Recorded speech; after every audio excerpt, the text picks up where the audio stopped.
Good morning. The date is the 21st of September of 2016. I'm Otis Landerholm, and I'm going to be doing another immigration case of the week.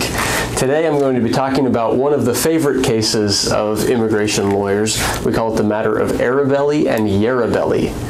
So imagine this. Imagine that you are in the United States for years, all right, and you are protected under Section 245I, which is going to allow you to adjust status eventually, and you even have a petition that's on file that's kind of pending for your green card. But now you need to travel, and so you apply for what they call an advanced parole document. Your advanced parole document is approved, you travel on it, you leave the United States, you come back to the United States, you're admitted, I shouldn't use that word, but you're allowed to come on to U.S. soil with your advanced parole document. You go through the process, you eventually apply for adjustment of status, and then the officer denies your case. And then you're in front of the judge and they deny your case. And they say that even though that you left pursuant to a lawful application for advanced parole, you are not eligible to adjust status. Why? Because you triggered 212A9B, which is the 10-year bar. Okay? So imagine that that happens and how frustrated you would feel because you were here lawfully and you were going through the process correctly, and you even applied for a document that allowed you to travel lawfully. You did it so that you could preserve your ability to adjust status in the United States.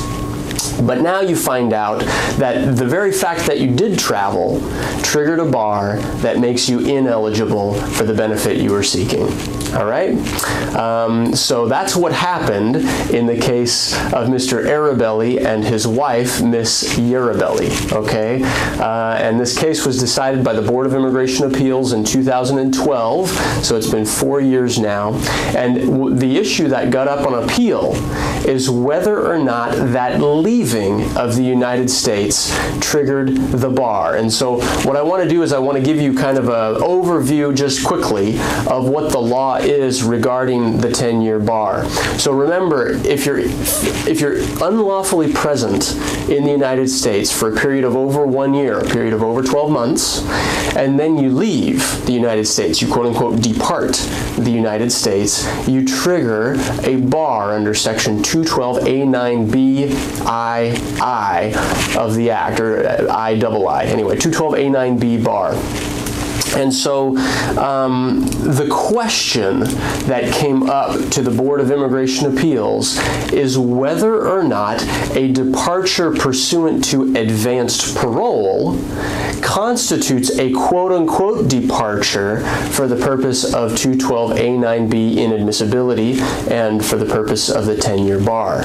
What the board said is that no, it does not, which was a relief to Mr. Arabelli and Miss Yarabelli, because now the board said that even though they were inadmissible under a different ground, their leaving pursuant to advanced parole did not constitute a quote-unquote departure for the purpose of 212A9B. Therefore, they did not trigger the permanent or the 10-year bar, and therefore they were still eligible to adjust their status and become green card holders in the United States. I hope that's all clear. The big takeaway is that leaving on advanced parole is tricky and risky, and it has consequences, and it's never a guarantee that you're allowed back in the U.S. This case says that leaving on it does not necessarily trigger the 10-year bar, but it could trigger other things, and so you want to be careful if you're leaving pursuant to advanced parole, and really you want to be careful that whatever application you're going through, that you're 100% eligible at the time you're applying. So thank you very much for watching. If you have any questions, feel free to contact my office, and yeah, definitely talk to a lawyer before applying for advanced parole or before traveling. Thank you.